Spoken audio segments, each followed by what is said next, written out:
ಹೋದ ದಾರಿಗೆ ಸುಂಕವಿಲ್ಲ. ಇದು ಡಿಕೆಶಿಗೆ ಇವತ್ತು ಅರ್ಥವಾದಂತಹ ನುಡಿ. ರಾಹುಲ್ ಗಾಂಧಿ ಭೇಟಿಗೆ ಡೆಲ್ಲಿ ಫ್ಲೈಟ್ ಹತ್ತಿದ್ದಂತಹ ಕನಕಾಧಿಪತಿಗೆ ನಿರಾಸೆಯಾಗಿದೆ. ಎಐಸಿಸಿ ನಾಯಕನ ಭೇಟಿಗೆ ಅವಕಾಶ ಸಿಗದೆ ಬರಿಗೈಲಿ ಬರ್ತಾ ವೈರಾಗ್ಯದ ಮಾತುಗಳನ್ನಾಡಿದ್ದಾರೆ. ಸಿಎಂನ ಭೇಟಿ ಮಾಡಿದ್ದಂತಹ ಕೆಎನ್ ರಾಜಣ್ಣ ಮತ್ತೆ ಮಾತನ್ನ ಸ್ಫೋಟಿಸಿದ್ದಾರೆ. ಸಿಎಂ ಕುರ್ಚಿಗೆ ಡಿಕೆಶಿ ಮರಳಿ ಯತ್ನವ ಮಾಡ್ತಾ ಇದ್ರೆ ಅಹಿಂದ ವರ್ಗ ಸಿದ್ದು ಪರ ಬ್ಯಾಟ್ ಬೀಸಿದೆ. ಜನವರಿ 25ಕ್ಕೆ ಅಹಿಂದ ಸಮಾವೇಶ ಮಾಡಿ ಶಕ್ತಿ ಪ್ರದರ್ಶಿಸುವಂತಹ ತಂತ್ರವನ್ನ ಹೆಣೆದಿದ್ದಾರೆ. ಅಹಿಂದ ರಾಮಯ್ಯರ ಕುರ್ಚಿ ಮುಟ್ಟಿದ್ರೆ ಹುಷಾರ್ ಅನ್ನುವ ಸಂದೇಶವನ್ನ ರವಾನಿಸಿದ್ದಾರೆ. DKShi wish you good luck ಅಂತ ತಿರುಗೇಟನ್ನ ಕೊಟ್ಟಿದ್ದಾರೆ.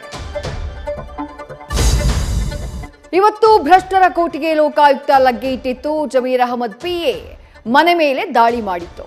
10 ಕಡೆಗಳಲ್ಲಿ ರೇಡ್ ಮಾಡಿ ಅಕ್ರಮ ಸಂಪತ್ತಿಗಾಗಿ ಜಾಲಾಡ್ತು. ಅಕ್ರಮ ಆಸ್ತಿ ಗಳಿಕೆ ಕೇಸ್ನಲ್ಲಿ ಹಲವು ದಾಖಲೆಗಳಿಗಾಗಿ ತಡಕಾಡಿತ್ತು. ಜಮೀರ್ ಮಾತ್ರ ಈ ಸಂಪತ್ತು ಅವರ ಅಜ್ಜ ಹಾಕಿದ್ದ ಆಲದ ಮರ ಅಂತ ಜೋತು ಬಿದ್ದಿತ್ತು.